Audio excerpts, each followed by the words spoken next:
Well, hey friends, welcome back to Discipleship in the Marketplace. My name is Kelly Deerberger. I am your host today, and I'm here with my friend Amie. Now, Amie is a successful entrepreneur. She runs her own boutique marketing agency. She is very heavily involved in discipleship in so many ways. And so it's just an honor to have you on the show. She is a dear friend of mine and has invested in my life in so many ways. And so I'm thrilled to be able to finally sit down with you and have this discussion. Are you ready? I'm ready. I'm looking forward to it. So tell us a little bit about your story. Tell us a little bit about what you do, because that was painted in some broad strokes there. So tell us a little bit more about what you do, and how you got into this discipleship mindset when it comes to your business. Well, I grew up going to church. I grew up in a Christian family, and faith, morality, and how you live your life at work and at home should be similar.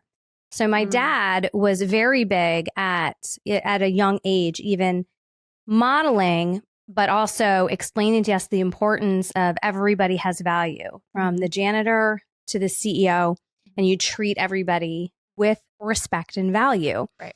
And it was interesting as a kid going to work with him and actually seeing that all the janitors, like, they all knew him. We'd be walking down the hallways and they'd be like, Larry. And but then he also had really great relationships with the high level people as well. Sure. So it showed me that who you don't have a mask on, and you shouldn't, as a Christian, have a different mask for work than you do for home. Good. So it's not, you're just a Christian on the weekend. So that was kind of just instilled and understood because it was modeled to me. And then when I started my own business, I really wanted that freedom. And I feel like entrepreneurs understand this, that we're not normal people. You will work more hours than you ever would for a boss, and deal with all kinds of different stress. But it's because you have like a calling for it. You have that innate desire. So I think that for me, in owning my own business, what I really wanted was to be able to have open dialogue conversations. If I wanted to pray with somebody, if I wanted in my mission statement to reflect those core values, and I didn't want somebody holding me back or limiting me on what I could do or what I could offer. Right. So that's a little bit different than corporate world. I mean, in being an entrepreneur, you just kind of went right through it. Like, I'm going to run my business based on these guidelines. I'm doing me. I'm mixing the two, ministry and marketplace work. That was just like there was no question there. So when my husband and I got married and I started running my business and I started really kind of just stepping into leadership. It was a bit of a challenge for me because I also want to be a God-honoring wife. Absolutely. Okay. Sure. Right. Yeah. So it's like CEO at work, but also God-honoring helpmate to my husband, who's also working full-time and all of the things.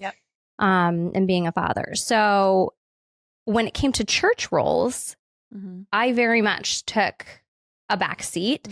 And people would always go to him with business questions. My husband's very smart. I hope he's not going to watch this. Yes, he is. I won't tell him he thinks that. Okay, perfect. He's very smart. And people would always come to him with these like business ideas or questions. And he'd be like, you actually really should talk to my wife. And they were like, you know,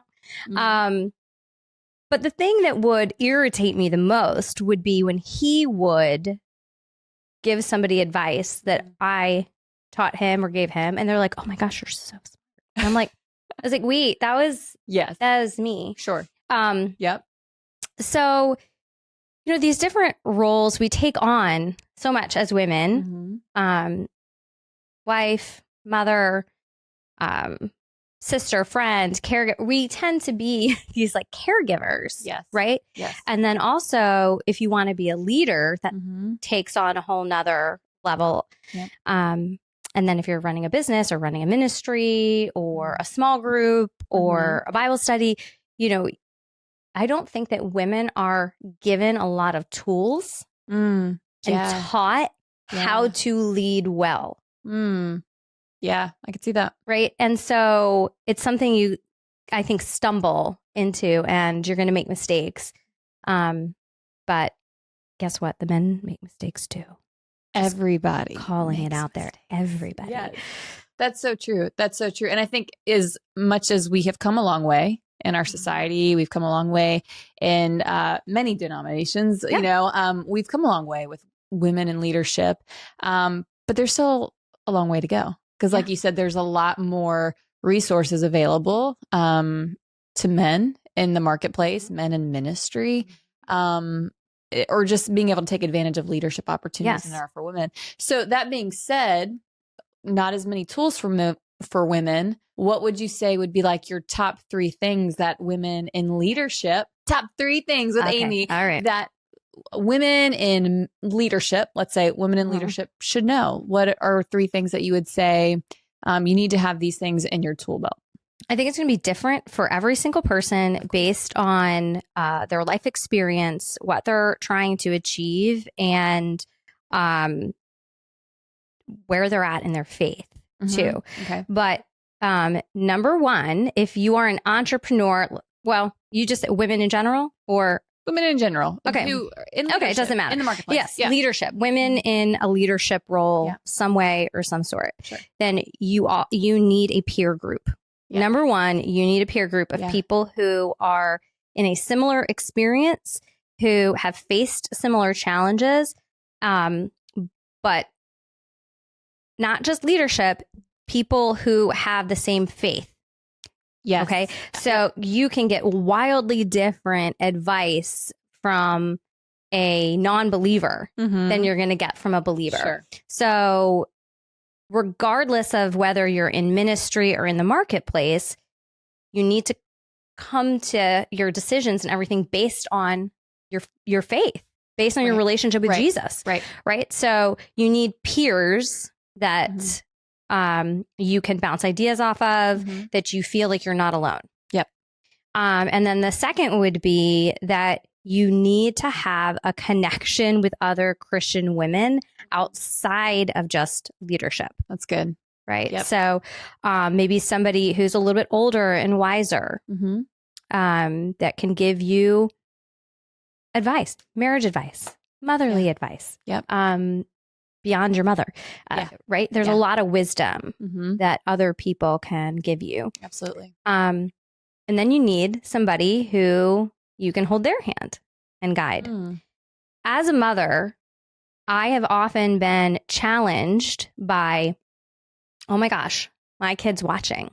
Yes. It helps me to stay on the straight and narrow. It helps me in moving that needle forward and going deeper in my faith and all the things that I want for him to do, right? It helps me say, I need to model quiet time. I can't tell him he needs to open the Bible if he doesn't see me open the Bible. Yep. So having somebody behind you that you're also helping will help you stay on track. Yep. So you're getting something, you're having a relationship with somebody else who's more of a mentor for you, not necessarily in leadership, but in life. Yeah. And then you're helping somebody else. And then you have your peer group. Right. And if you're surrounding yourself with people who have the same faith, who are Jesus followers, I think that it's much easier to shut off that noise of the world. And I found that I have less anxiety. I feel okay. I'm on the path, or we're together. There's a community there, right? And so you don't feel alone, and you are living purposefully. That's so good. I feel like the enemy does his best work when we live in isolation. Yes. And community is absolutely key. I love that you're talking about that. And really, you were one of the people that got me kind of spinning my wheels about this idea of who are you discipling and who's discipling you? We went through a course together because you are very involved in discipling entrepreneurs So tell us a little bit about that. So I went through a course that really was specific for entrepreneurs and discipleship of entrepreneurs. And it was actually discipling entrepreneurs to help them feel strong as faith leaders and really encouraging this idea that you can run a business in a Jesus-minded way and make money while discipling. And that your worth as an entrepreneur is not tied to the dollar amount that you can tithe. So good. Right? So this idea that you can reach the unreached in the marketplace. And so it's so important that entrepreneurs get discipleship training because they are able to reach the unreached, the unchurched. Right? So we need to equip them, and equipping them isn't, a flyer saying, hey, come to my church on Sunday. Not saying don't do that, but that's not the only way. Right? You need to feel equipped to handle hard conversations, faith conversations, and be able to lead somebody to Jesus if that's what the situation calls for. And to be an example of Jesus, right, in your business. So taking that course did a lot for me in, I'm a leader? Oh, wait, I'm supposed to be a disciple? Okay. Right. All right. Well, now I feel unprepared. So now what's next? Right. And kind of going through some training, and the training wasn't about giving, here are the 5 ways that you bring somebody to Jesus. That's not what it's about. It really is about, how is your relationship with Jesus? Is it strong? Is he guiding the decisions that you're making in your business? Are you being a good witness? Do you feel like you can hear the voice of God? Do you, and are you, I'm just going to use one of the phrases, winning the first battle of the day? Of, is your attention focused on the goal, right? Which should be Jesus. Absolutely. Right? If we're coming to the way we mother, or the way we lead people in ministry, or the way we lead people in the marketplace, if we're coming from a place of focus on Jesus, other things can fall into place. Now, it doesn't mean your life is perfect. It doesn't mean you're not going to run into challenges, but it's equipping you. And I think about, the armor of God. And as a mom of a boy, I love kind of talking to him about the armor of God, because, boys love war, fighting, armor. I have girls. Swords, I know nothing about this. Swords. Shield, swords. So really what I feel like is so important is, do we have the armor of God as a leader? And we need to be taught things, and we need to continue to learn. It never ends, because there's always growth there with the Holy Spirit and with Jesus. So for me, discipling others wasn't originally on my thought, in my thoughts. And then I realized, well, wait a minute, I have people coming to me and being very vulnerable, and I have an opportunity to pray with them. I have an opportunity to pray for them.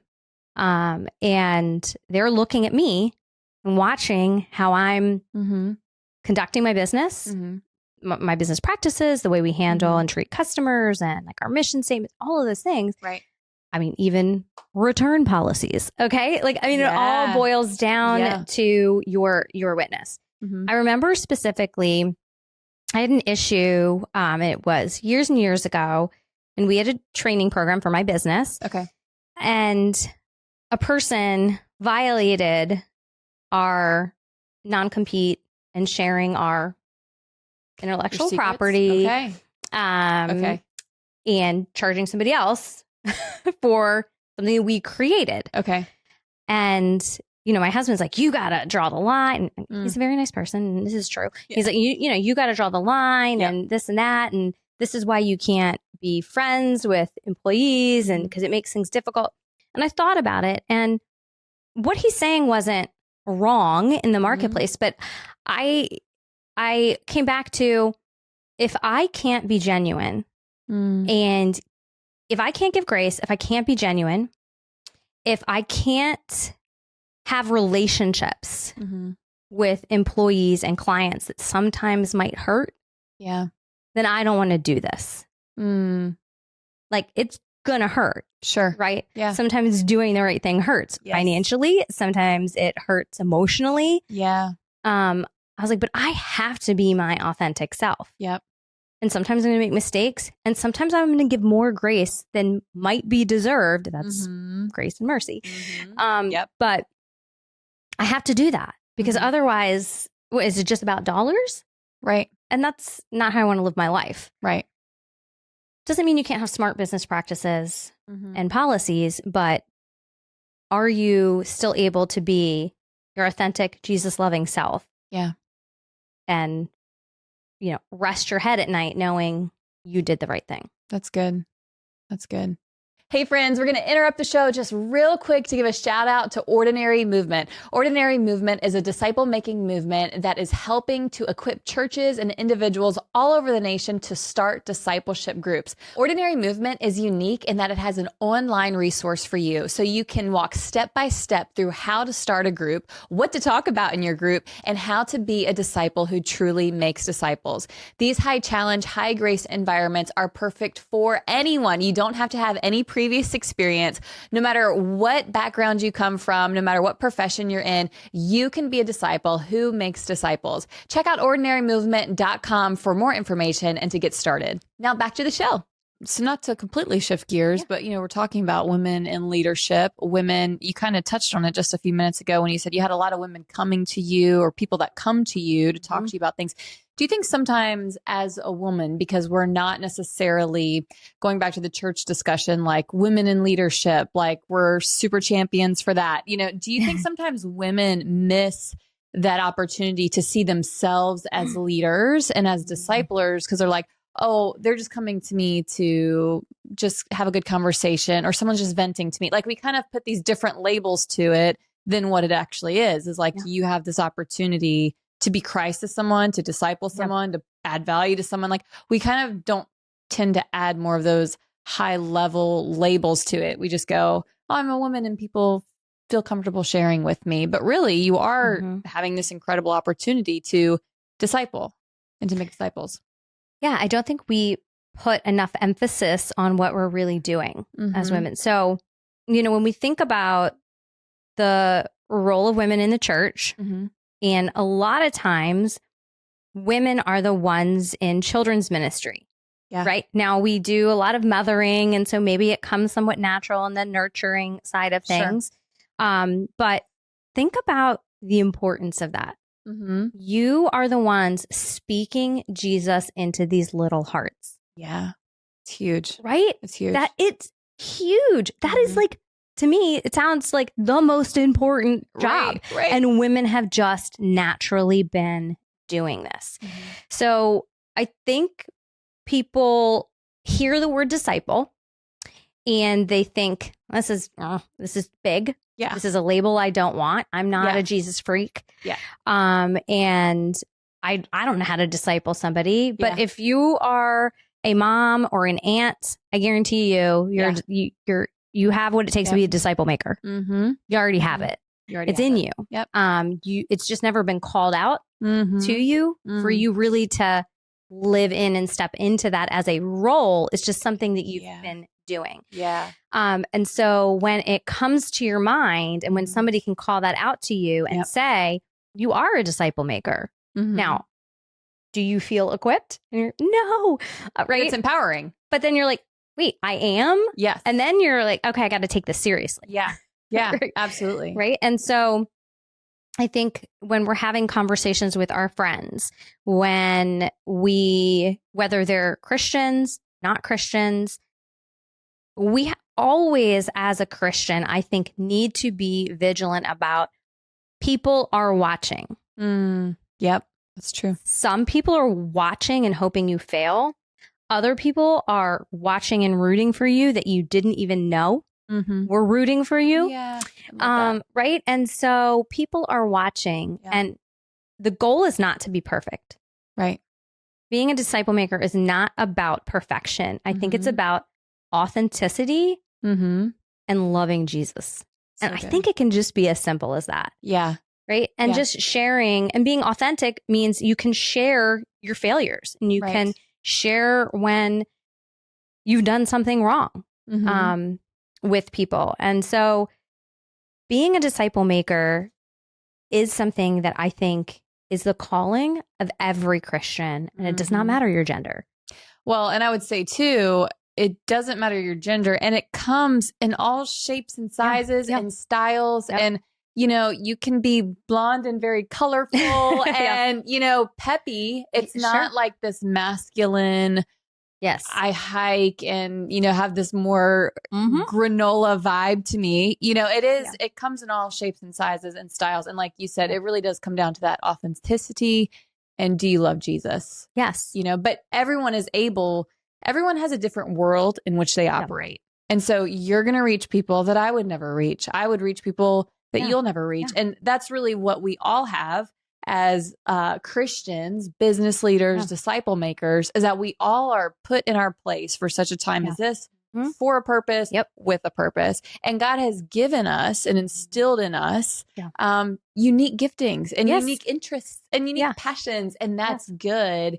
And anyone can take that and be a disciple maker to the world around them within those things. So it's not just you have to be this certain way. Right. It takes everybody. I can give an example in my business where I was really challenged with something, and I hope that my response really landed. But it was tell us in the comments below if it lands. Yes, but it was impactful to me. I had a client. So my business, Bronzed Berry, is a spray tanning and teeth whitening business. And we have products. We ship them all over. We have courses people can take to learn how to do it. And then we have a studio where people can come and get a spray tan. And a spray tanning client. And at this point, my business was a home-based business before I opened the studio. So people would come to my home to get a spray tan. Yes. All right. And this client had been coming for a little while, and she expressed to me that she was going through a divorce. Okay. And it was extremely difficult divorce, very challenging for her. She had not worked and was very unsure of what the future was going to hold for her, for her children, for everything. And I had started inviting her and the kids over. It was like once a week for dinner. And then I invited her to go to a Bible study. And she was not somebody, she would probably say that she is a Christian, but it didn't seem like she had a personal relationship with Jesus. I don't know that she would describe it like that. She had a faith and kind of a general belief in God. Right.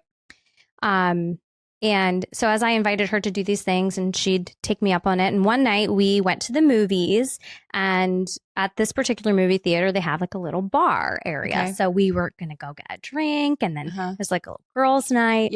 And we're sitting at the bar, and she says, and she's going through a lot. And I think she misguided put some negative energy toward me, but she said something like, well, you know, you do, you go to church and you have this Bible study and all of this stuff, but you have this business that's so superficial. How does that align with God? Okay. Like, ooh, hello. Little gauntlet has been thrown. Okay. And so I was taken aback by it because I'm thinking like, where is this aggression coming from? Because we're friends and I've been like trying to help you. Right. And I could have been ultra defensive.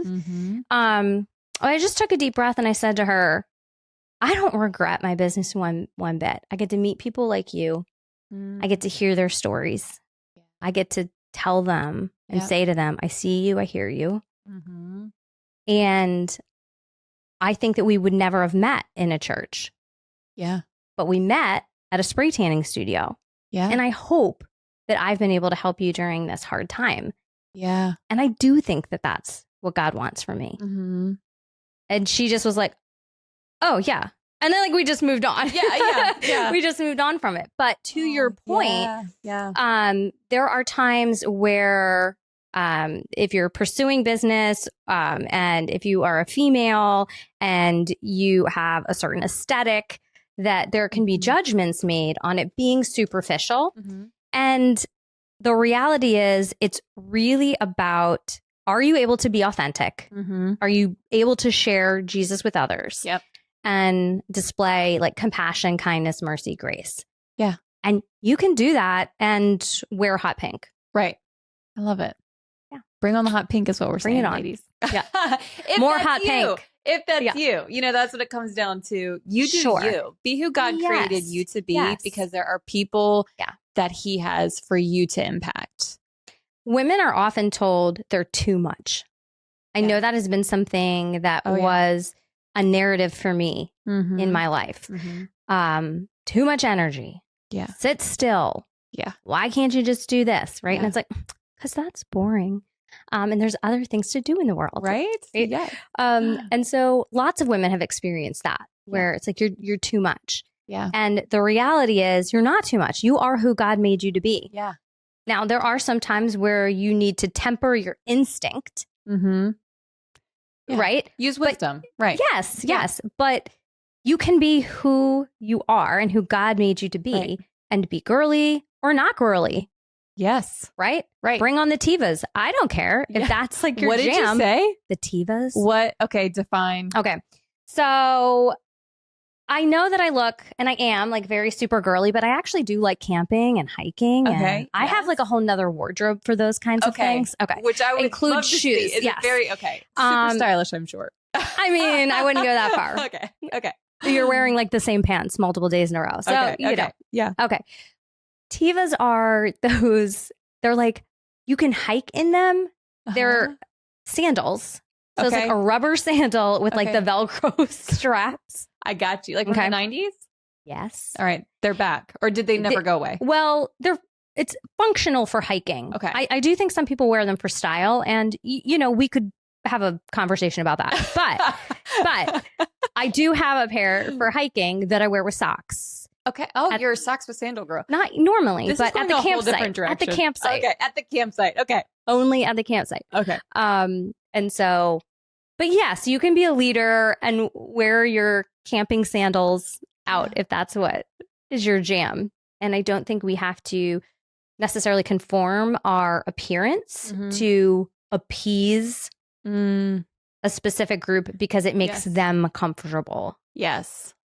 And I'm not talking about modesty. And I know there's a lot of different churches that have all sorts of guidelines for modesty. And my son goes to a private school. They have very strict guidelines for that. And those are the rules. And so for me, I tell him, we've chosen to go to this school, so we are going to follow these rules. Yes. Right. I very much am a person that says, if you believe a rule needs to be changed, then there's a process for changing a rule. But breaking the rule and just straight disobedience isn't part of that process. Right. So good. Right? So good. Yeah. Yeah. I think we could all benefit from that advice in our culture today. Yes. In our culture today. As a leader, as someone who is trying to live with integrity, with character. Absolutely. Absolutely. All right. True or false? Discipleship is easy. Not a trick question. True and false. Oh, tell me more. Okay. We overcomplicate it. Yep. But really, it's about creating or developing a relationship with somebody where you see and hear them and you offer Jesus to them. And it can be as simple as that. So we overcomplicate it. But then that also means that we need to be in our Bible. We need to know the word. How can you share the word if you don't know the word? Boom. I'm also talking to myself. Okay. Just all right. A little preaching in there. Right? Like if you don't know the word, you can't share the word. Yeah. If you aren't in regular communication with God, you don't know the sound of your Father's voice. So how can you tell somebody else how to hear God's voice if you can't hear it? Yeah. If the Holy Spirit isn't leading you and isn't a muscle that you regularly work, then how can you tell somebody else to do that? Right. so it's challenging to be a disciple. It's challenging to be a disciple maker. And it's interesting. I just want to mention that when we say disciple, or when I say disciple maker, I think so often where we really fall short in our communication in a church to the followers is that the end goal is saving a soul and somebody committing their life to Jesus. That is the beginning.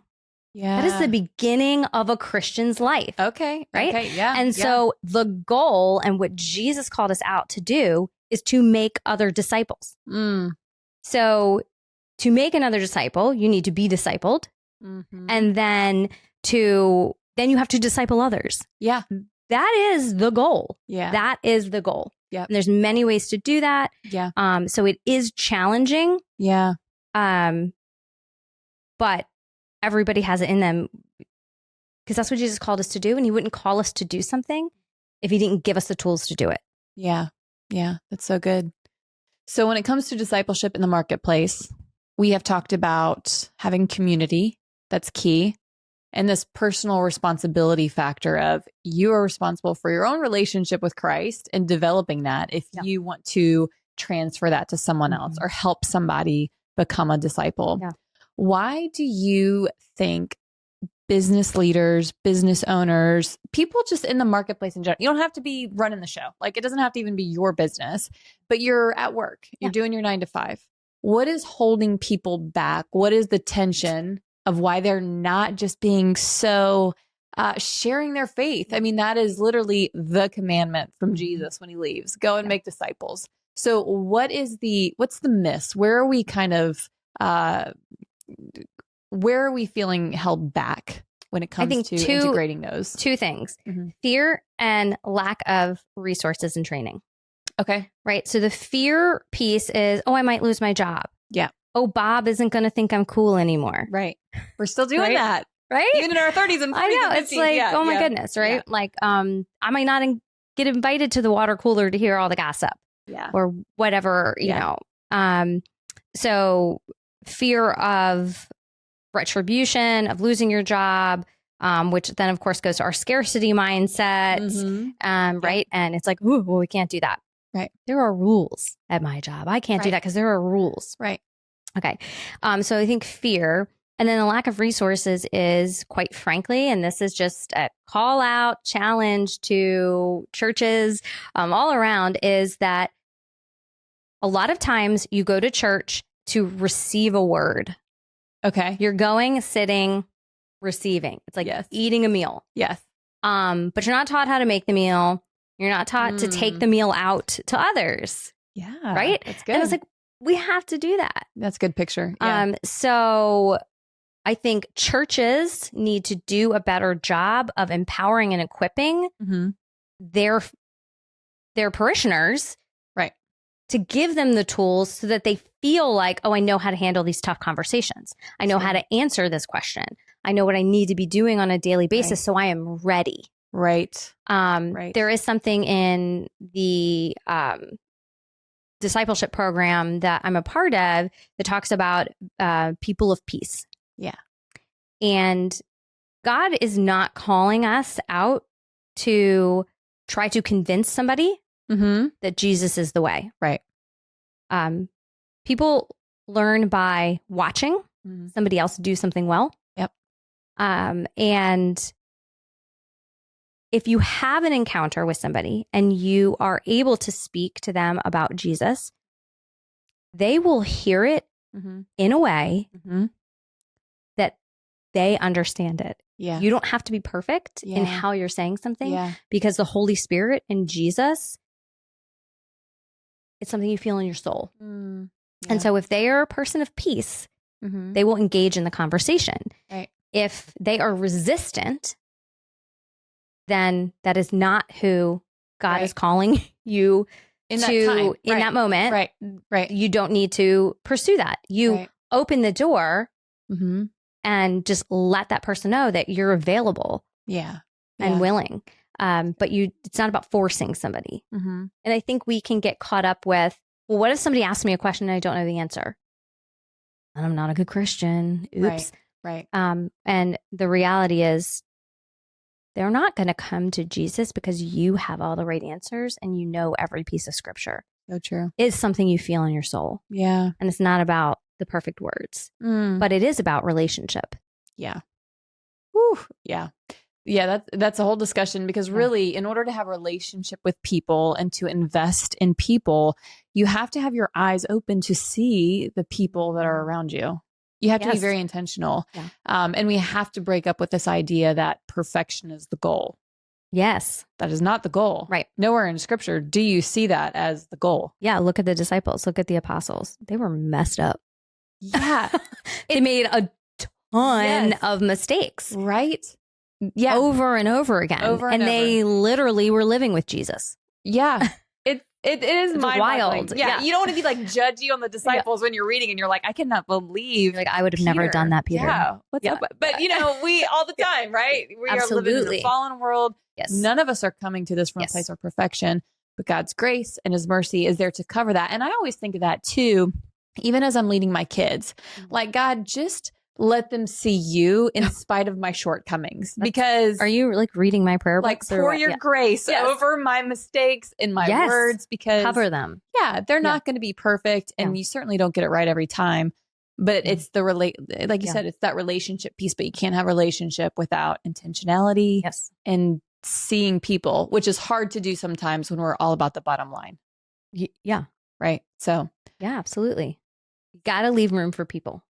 You got to leave room for people. I love that. Can you name anyone that was a mentor to you and how that impacted your life?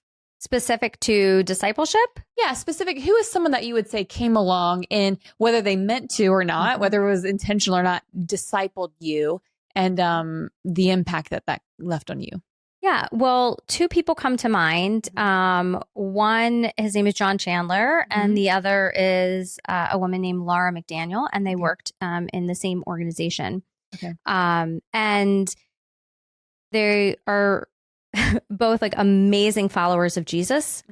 And they're significantly older than me. So if you're watching, yes, you are older than me.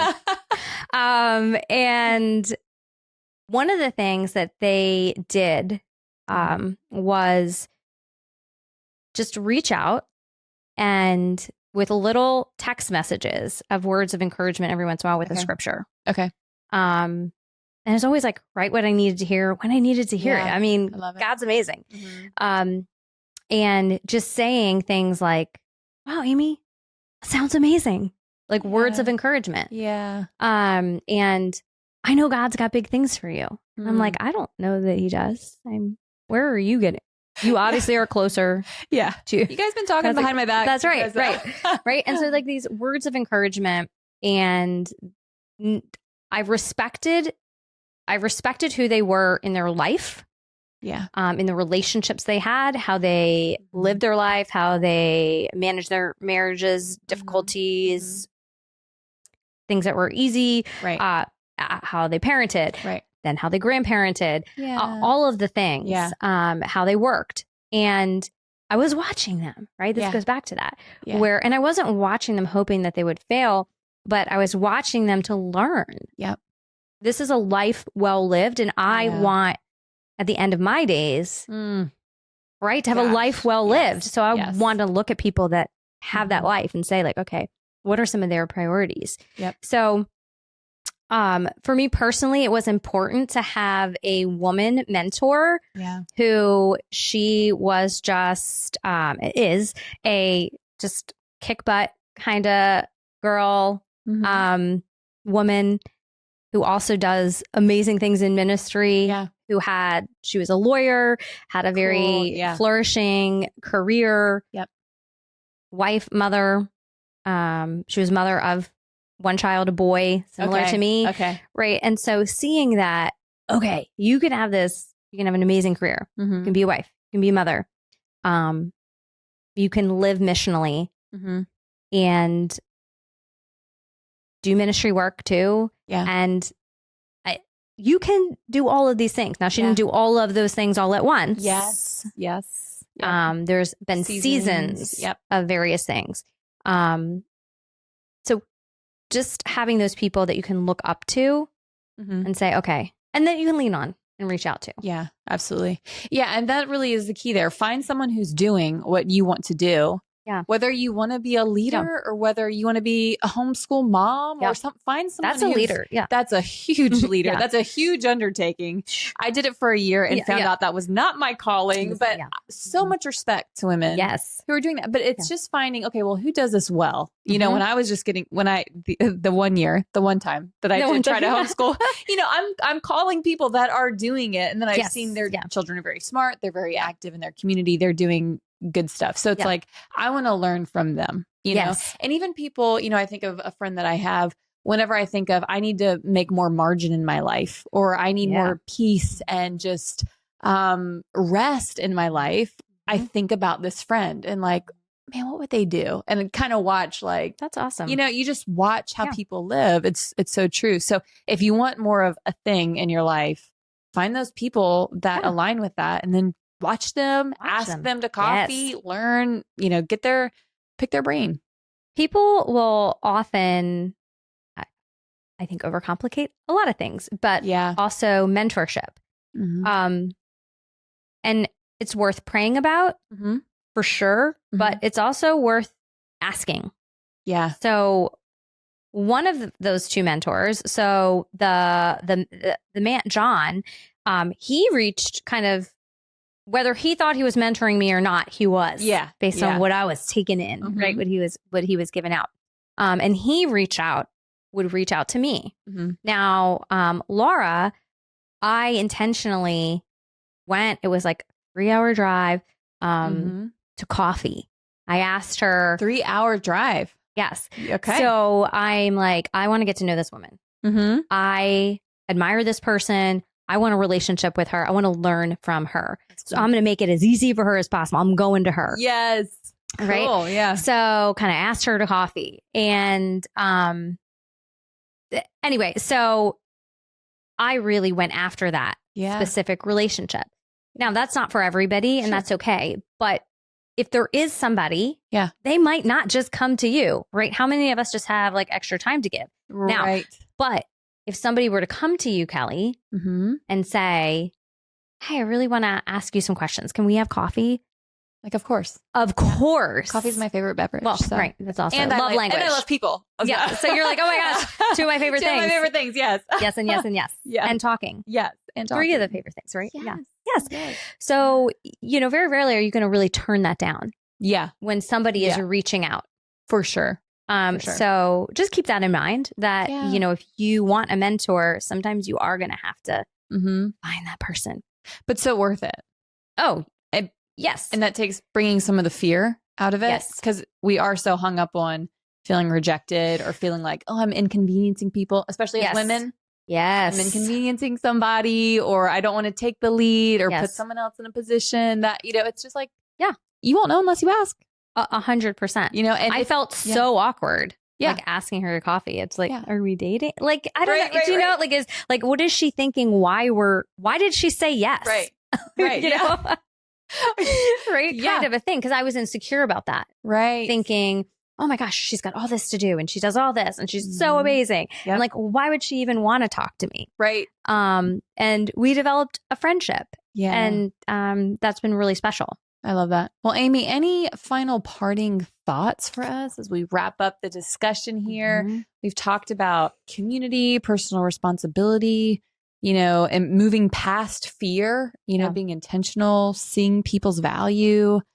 Anything else you would say that maybe has been something you've learned over the years in business about discipling others, or just any tips that you would leave, or any encouragement you would leave with someone who's in the field, in leadership, in the marketplace, and needing to know that you can shine bright?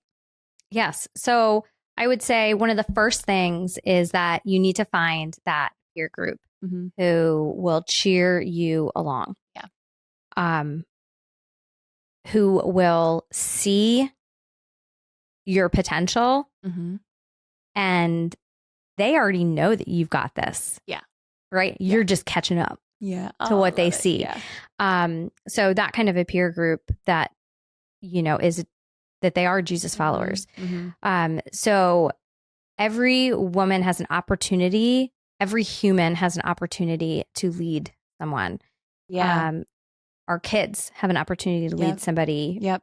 Women, men. So it's really about, do you believe that Jesus is worth sharing? Mm. And if you say yes, then you are called to be a disciple maker. So if you are called to be a disciple maker, then what plans are you putting in place to equip yourself so that you feel you can stand tall in that? And it's not always about being on camera or being somebody that does big presentations for a company. Sure. You can be a spray tan artist and tell people about Jesus. Mm-hmm. And if you truly believe what the Bible says, that is what we're called to do, that is our purpose, then sometimes you've got to take a hard look at what you are prioritizing in your life and make that margin and make that room for really what your true calling is. Yeah. And you can incorporate those things, but you aren't naturally going to do that if you don't prioritize it and make a plan. Right. Right. That's so true. That's true. Make a plan. Make a plan. I love that. Well, Amie, thanks so much for being here today. This was so much fun. Yeah. Let's do it again soon. Absolutely. I feel like there's many different directions we could have gone in with this. So I think there's more conversation to be had. Well, friend, thank you so much for being here today. If this episode added value to your life, don't forget to like, share, and subscribe. And for more resources on how you can be a disciple who makes disciples, go to ordinarymovement.com. And hey, stick around for the next episode.